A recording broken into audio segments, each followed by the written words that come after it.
الحلقة النقاشية اللي هي بعنوان الصدمة الحضارية لجذب الانتباه من خلال التصميم. Culture shock to capture attention through design.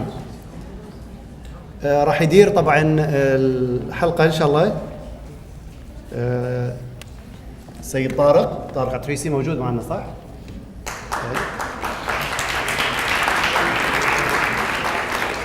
وراح يشارك فيها كريم جباري،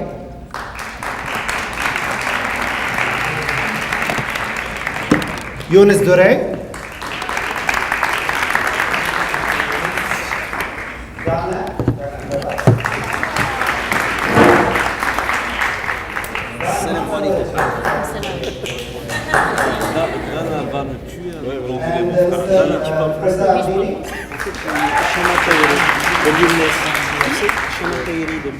So we're going to start the discussion panel. If you're outside, this is your last chance to get in.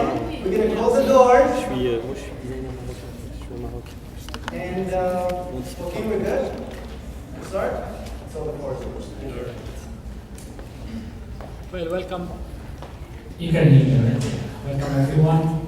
Dana, nice to meet you personally. I haven't had a chance to meet everyone yet. So Reza, also nice to have you with us, Yunus and Kareem. We're going to have a small discussion and chat about the topic of the conference, but also we'll talk, of course, in general about design.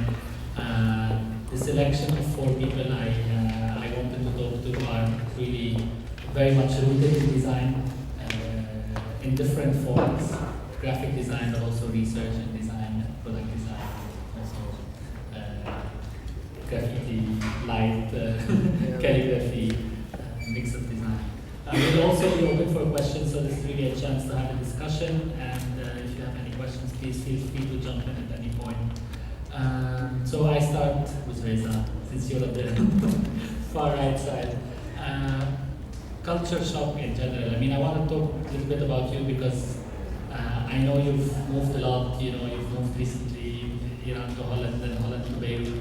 And I'm just wondering in general, how was your experience with culture shock, and if or to what extent it affects you in your designing practice, or how does it reflect directly or practically on you when you're doing day-to-day design or thinking about design, if that happens at all. Pass you the mic. Hello everyone. So outside we had an argument. We're not going to ask complex questions. So actually tomorrow I'm going to talk about the subject. Of course, I'm going to focus more on this subject in relation to my work and also about what's happening in the region in general. But based on my own experience, actually, by the way, actually last year, you remember, by the end of my presentation, you had a question. Do you remember the question? I had a couple of ones. One of them was, where do you see yourself after what's next? And that's the one I remember. Exactly. So I moved actually from Iran. I'm making it short. Actually, I moved from Iran because I was looking for new challenges. So back then I thought, okay, I have enough experience in Iran in my own place, which is more or less easy for a person in his own place to do whatever he wants. Then I decided to move to another situation and see how it works.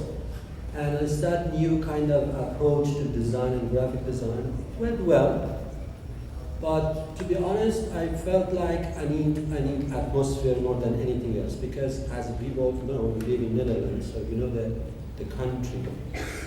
And I think for somebody like me, which is, to me, graphic design is a kind of new art. I don't really consider graphic design as a service or job at all. I never look at graphic design like that. So I really need to breathe in the cultural situation, otherwise I can't work. So that's what happened, I think, when I moved to Netherlands. Although I have really nice project, bigger project, very organized. As you know, Dutch people, they are super organized. Sometimes it's boring. But Then I thought for this, actually somehow it means cultural shock to me was. So I tried to look at the new situations, and then Beirut was available. I just jumped there. Still I'm working there. For now, I'm not opening the subject.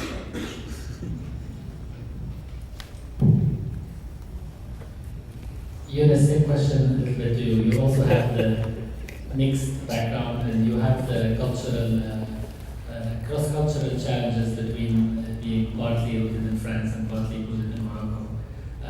So I'm curious a little bit, how does culture shock manifest itself directly in your practice, day-to-day work, and if it does? And I'm also curious, in the context of product design specifically, because product design always deals with day-to-day needs. If you can, through product design, address or answer specific challenges that come up from culture shock. Now you have 50 minutes. Yeah, it's like there is 3, 4, 5 questions in one question. So yeah, for the one who doesn't know me, who don't know me, so my English is poor, so sorry for the mistakes, and you will hear the French accent. I'm pretty sure you heard it. Anyway, and no, you have perfect English with the accent. No, not true. And so I'm half French, half Moroccan, and I work in Morocco, in Marrakesh. I've got my design agency since 2006, and I'm a real product industrial designer. So I studied in France, and it was it's funny, the accent. I know. And it's something that it's true that when I studied in France, in this school called NC Les Ateliers, it's a really famous school in France of industrial product design, created in 1980. And lots of big names, French big names like Madame Crasset, les Rally designer Jean-Marie Massot came from this school, and they were my teachers. But I didn't feel really comfortable in this school because the way they teach product design, I was like, I follow because it's like super interesting. I don't say that it's not a street, but the way they teach design and product design, I never felt really comfortable to deal with. Like how the tools they gave us to be creative and to create product was something a bit special for me. And at the beginning, I didn't really understand. And when I had this chance to do my internship in Morocco. It's what I explained last year when I've done my lecture. I realized something. It's like I realized that the way they taught me product design was an Occidental way of creating products. And the way, when I was in the souk working with the craftsmen, I saw that the way you can create product can be completely different. And it's not about getting rid of everything they taught me, but it's like they gave me tools, and with those tools I tweak it to make it a bit different. And it's what I explained. It's like I've done my diplomas with the product, and I try to in the product I designed for my diplomas, I try to really use those tools differently. And it's something that was always, when I create product, it's always important for me because it's something. Till the beginning, I try to be a bit different, to create the way I feel. And when I'm in Morocco, I feel different. And it's what I've said last year. It's like you have to understand that the product design, not graphic design, because graphic design in Arabic country we use a lot, but product design is something that it's 100% product from Occidental country.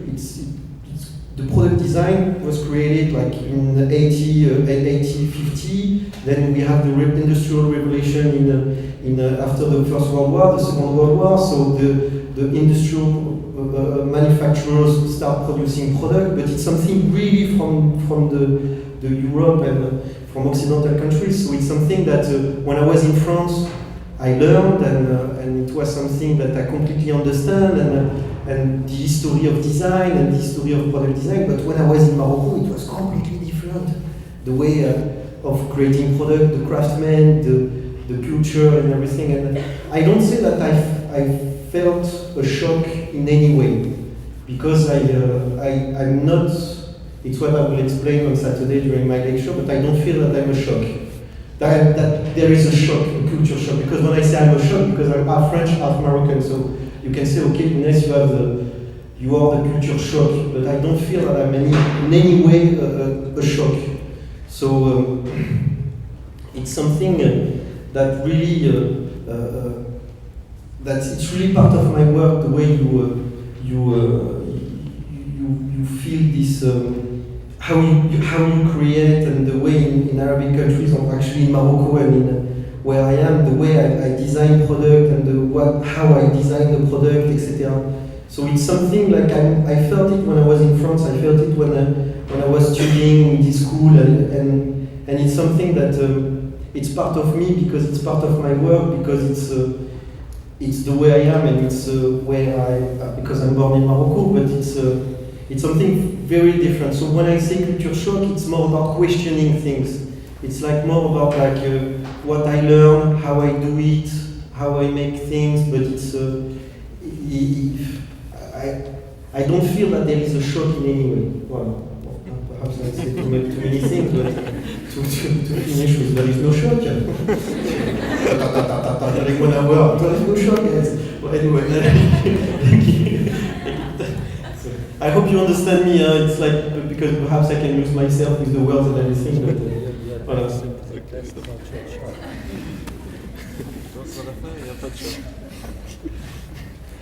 Some people, a lot of designers actually use the shock element in design, and the unexpected of what you see, to actually capture your look, to actually play on the shocking element to capture your attention. I think if I think of it, probably Stefan Sagmeister did that a lot in his early years by really maybe creating some sort of cultural shock to make people look at his work.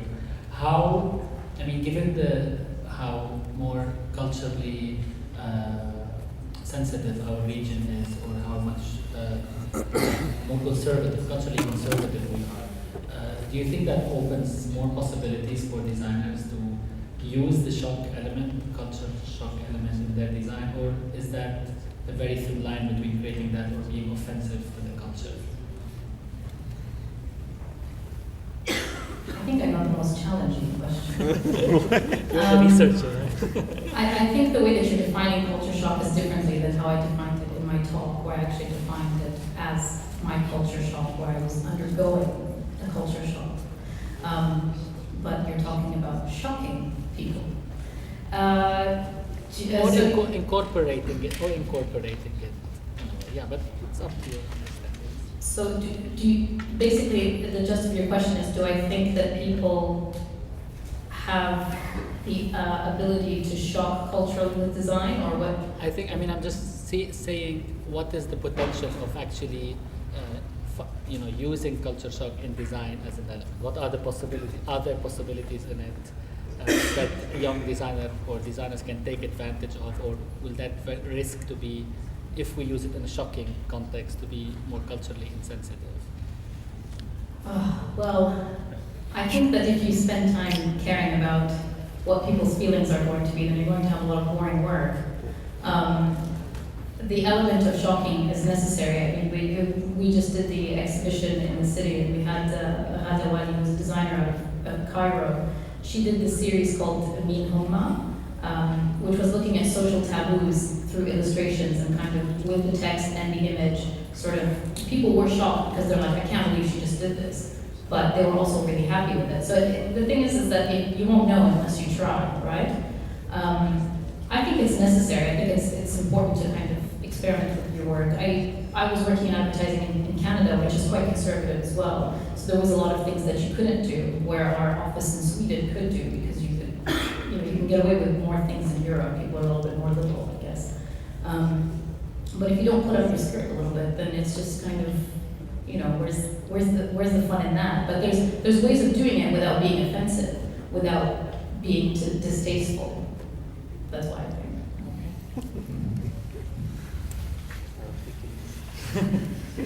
Well, I just ask you in general about, you're working with, Arabic calligraphy is your main ingredient of work, but you're manifesting it always in a culture where it's not necessarily familiar with Arabic calligraphy.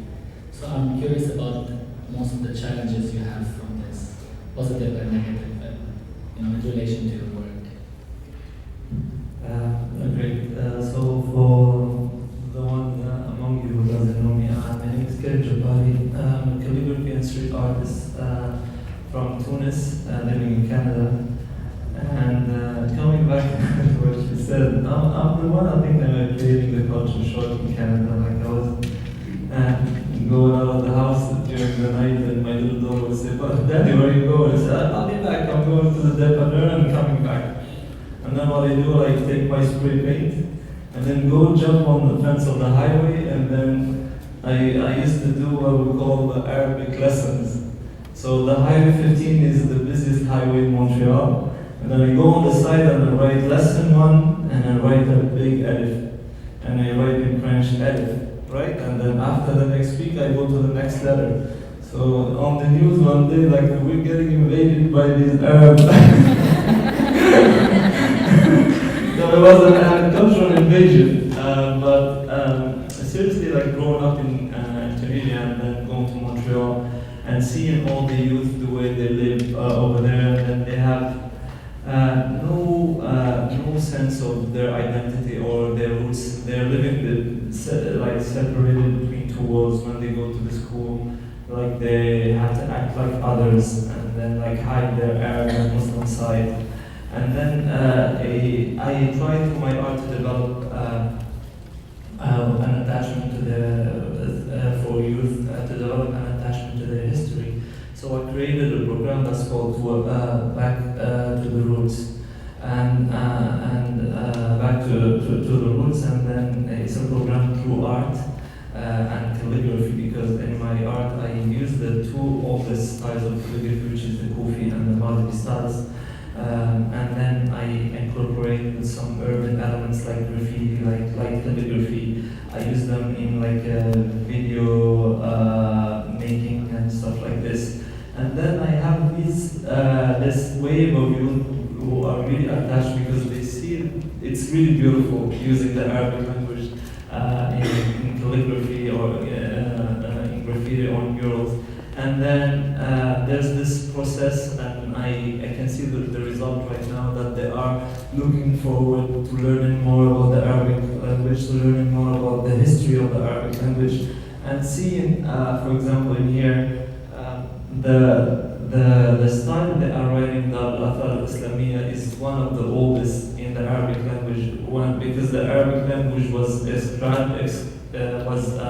actually in the beginning was the Nabati, and then the passage from the Nabati to the Arabic language, we were writing the Arabic without any dots, without any Nuqat. Nuqat doesn't exist at the time. So explaining this to the youth, and look, this is the oldest style and I'm using it in a graffiti piece, really you push them to go and dig more into their history, and by knowing their history I think they would be stronger persons in the future. Thank you.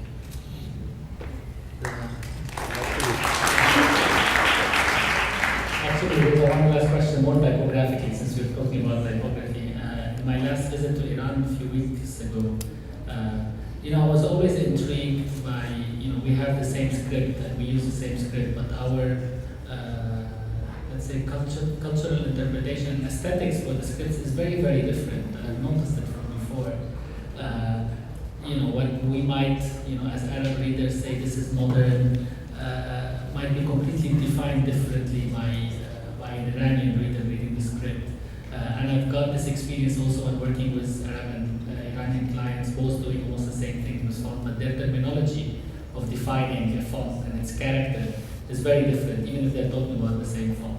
So I'm just curious from a typographic point of view, having been in Beirut for a while now, coming from Iran, if you see a little bit about this, cultural difference in interpreting some of the same fonts from an Iranian eye or from an Arab eye. So what's the question?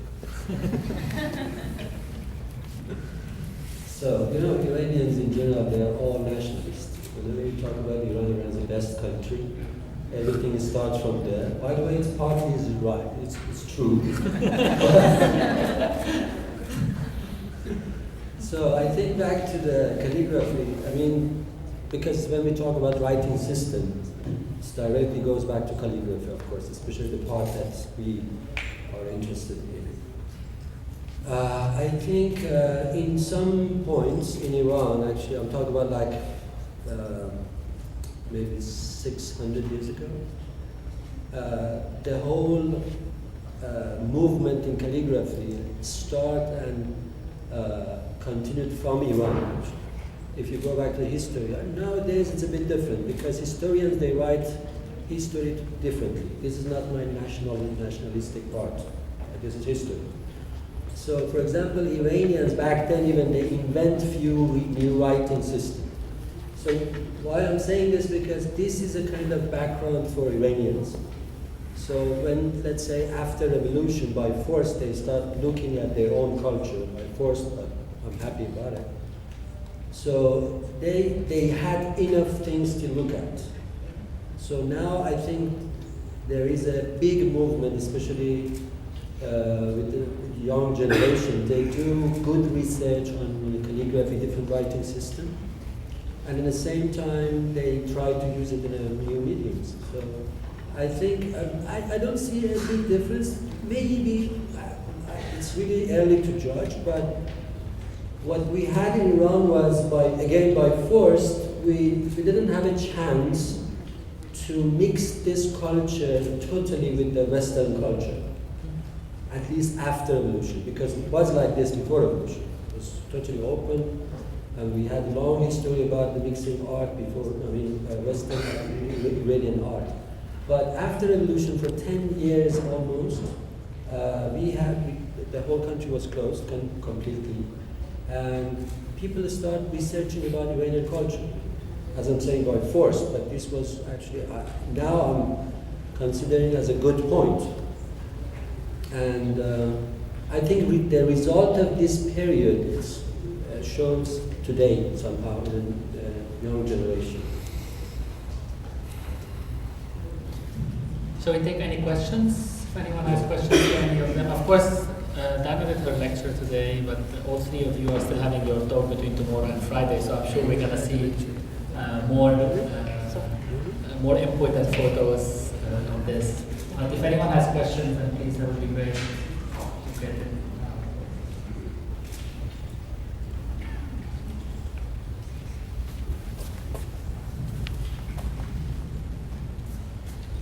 I feel that nevertheless you're talking of shock, but the reality is that in the four cases, all of the artists here are using their own culture to express themselves artistically and aesthetically.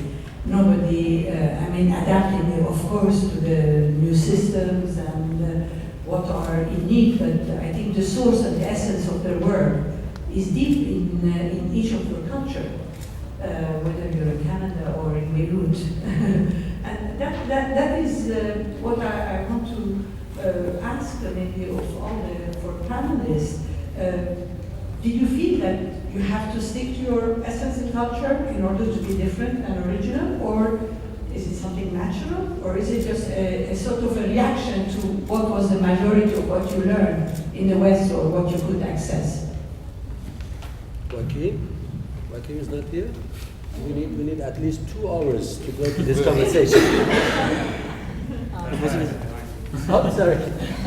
I guess I can answer this question first. I found by working, I'm not an Arab designer. I do not use typography. I am purely working in the Latin languages. So, yeah, but Kalimat is written in English, right? I don't design as an Arab designer.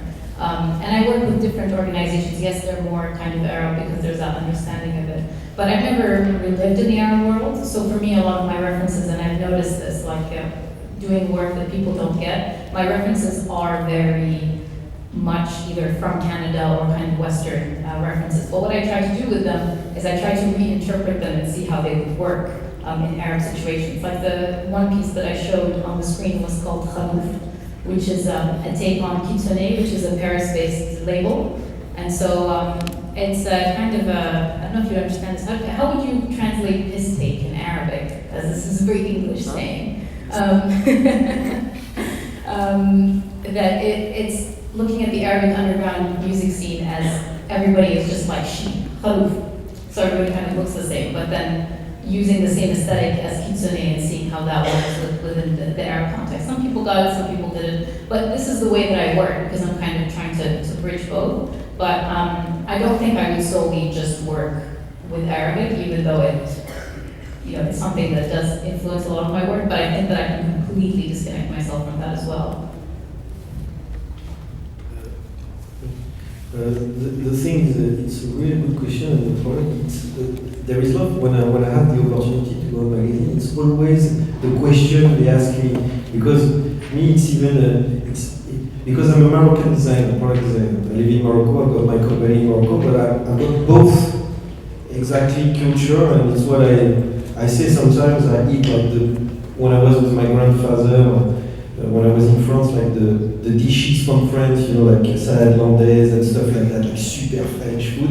And the night I was eating couscous with my Moroccan, so I have absolutely no idea. Like, if you try to ask me what the culture I use, and it's like I'm born and I used to go to some houses in Morocco with the Zelish, and I was fascinated by that when I was young, 5 years old. So it's not about like, there is no intellectual process of saying, okay, I will use this culture to do that, because it's more like coming from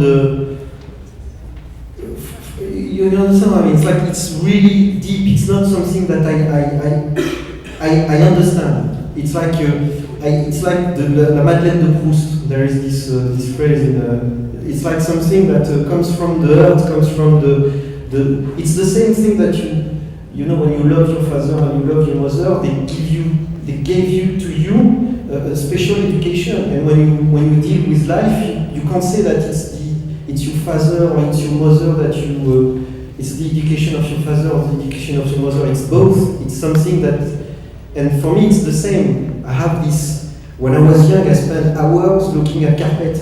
Because the carpet where I was in Morocco, the houses of my grandmother were super complex, and I find that completely amazing. So it's like, now I'm older, and I want to design stuff. It's like more like memories and stuff, and I say, oh, and I can do that, and I can mix with that, and I can create that, etc. So I never think about like, oh, I'm going to do something cultural because there is this opportunity of doing something.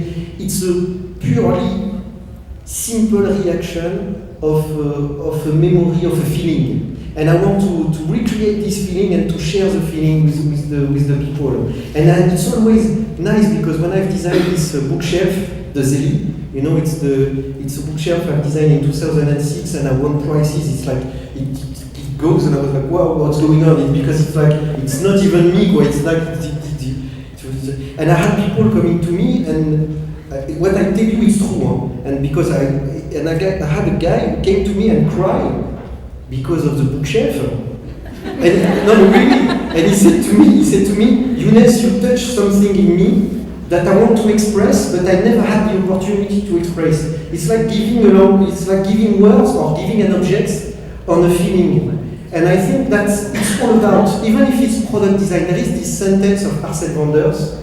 I love, because I found that he's a super famous Dutch designer, Marcel Wanders, and he said, music is about love, poetry is about love, art is about love. What do you think design is about? Functionality? It's about love also. So it's like, and when I do things, it's the same. It's like I really try to, there is this honesty in my creation when I really want to do something that it's not about culture. I really don't care about it. No, really. It's like, it's memories, it's feelings. It's my grandmother giving the food to my mouth and saying, dog, like, try. It's my, no, it's right. It's all these feelings that I want to share.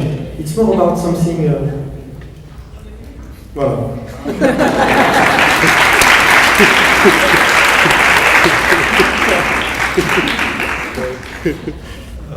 Okay, I'll try to to say it in a few words. For me, this is the way I work. I try by working my own identity and using the Arabic language in my art. I first of all try to catch all the years I have wasted in my life trying to follow the West like blindly, and then was amazed by everything coming from Europe and the United States and whatever, without knowing where I come from, without knowing my history. And the second thing is seriously, living in Canada, I noticed that there's a lot of ignorance and there's a lot of cliche, about the Arab world. And just through my art, try to light, I don't know, probably like a small candle in all this darkness. I remember 2011, like everybody was talking Arab Spring, whatever. And then we came up with a few of my friends. They'll be here tomorrow. I think they're narcissists. Elsie and Sundus Abdelhadi. We came up with this exhibition. We called it Arab Winter in 2011. And it was this poster was dark, and then written in Arabic like Shida. It was really freezing. It was like -10, -15 in Montreal. And then I had this CBC presenter coming and asking me questions. And then they wanted us to say the things they want to hear, right? And then my part of the exhibition, I came up with something purely historic, and then I have written an immense artwork called Khalid ibn Walid, and then Khalid ibn Walid with the Diwani's script, and then on the background I have written pieces from his biography on a small Maghrebi style. It's really like visually. There's a big contrast visually, and then I have said Khalid ibn Walid, the greatest warrior of all time, because Khalid ibn Walid is one of the few men on this earth who never lost a battle. And then for me, it's it's an artwork, and it's also an education for others to go and look forward and know who we really are, because for them, the Arab, we only existed in 2000 and whatever, during the last uprisings. That's it. This is part of what I mean by using my identity in my art. Alright, I think we're done with the time available, so thank you all. I guess we'll get more in the lectures tomorrow. Yeah. Look at this, and thank you, and we'll continue with the